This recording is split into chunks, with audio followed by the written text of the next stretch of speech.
انسان کی پہچان کس سے ہے؟ اعمال سے. اعمال.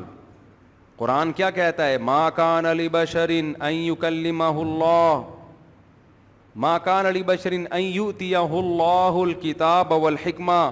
کسی انسان میں یہ مجال نہیں ہے کہ اللہ اسے کتاب اور علم دے، علم اور حکمت سکھائے، پھر وہ لوگوں کو اللہ سے ہٹا کے اپنی طرف لے کر آئے.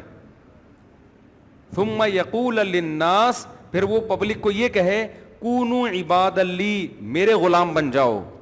نا نا نا، اللہ کہتے ہیں جس کو اللہ علم اور حکمت دیتا ہے وہ لوگوں کو اپنی ذات کے گرد اکٹھا نہیں کرتا. ولیکن، بلکہ وہ کیا کہے گا؟ کونوا عبادہ، وہ کیا کہے گا کہ اللہ کے غلام بن جاؤ. ما کان لبشر ان یؤتیہ اللہ الکتاب والحکمہ ثم یقول للناس کونوا عبادا لی من دون اللہ ولکن کونوا ربانیین. وہ کہے گا رب والے بن جاؤ. آغا خانیوں میں کیا ہوتا ہے؟ خدا کے غلام بنتے ہیں یا اپنے پرنس کے غلام بنتے ہیں؟ تو پرنس کے غلام بن رہے ہیں، وہ جو بول دے مان لیتے ہیں. عیسائیوں میں یہی تو جرم ہوا تھا کہ پادریوں کو خدا بنا لیا تھا. پادریوں کو یہ حق حاصل تھا کہ وہ حرام کو حلال کر دیں اور حلال کو حرام کر دیں. یہ رائٹ تھا ان کے پاس. وہ چرچ میں تبدیلی کر سکتا تھا چرچ میں بیٹھ کر. مسلمان علماء نے کیا کیا؟ ہاں، مسلمانوں میں جاہل گمراہ علماء بھی ہیں. جاہل سے مراد جو عملی جاہل، انہوں نے تبدیلی کی دین کے اندر اپنی طرف سے، حلال کو حرام اور حرام کو حلال. لیکن چونکہ یہ امت گمراہی سے بچی رہے گی، اس لیے اہل حق کا ایک بہت بڑا طبقہ مسلمانوں میں رہے گا، مسلمان علماء میں، کہ اگر کوئی اللہ کے حلال کو حرام کرنا چاہے وہ رکاوٹ بنے گا، کوئی حرام کو حلال کرنا چاہے وہ رکاوٹ بنے گا. بار بار حضرت مفتی شفیع صاحب رحمہ اللہ کا ایک میں قول سناتا ہوں. ایک لبرل آدمی نے ان سے پوچھا، یہ تم مولوی لوگ دین کے ٹھیکیدار بنے ہوئے ہو ہیں بھائی؟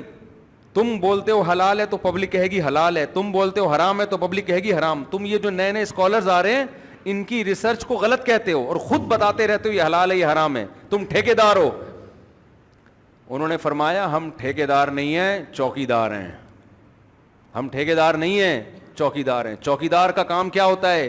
کوئی حلال کو حرام کرنے کی کوشش کرے گا تو دین میں غلط چیز لا رہا ہے، ہم چوکیداری کر کے اس غلط چیز کو اندر آنے نہیں دیں گے. اور اگر کوئی حرام کو حلال کر کے غلط چیز کو اندر آنے دے گا ہم اس کو اندر آنے نہیں دیں گے.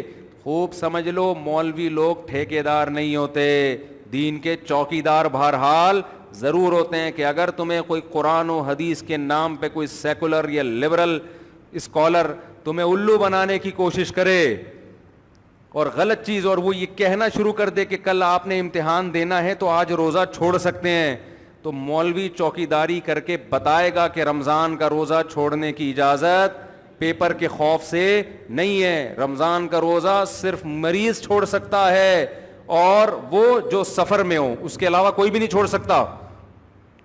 تو یہ چوکیداری انشاءاللہ مولانا لوگ کرتے رہیں گے.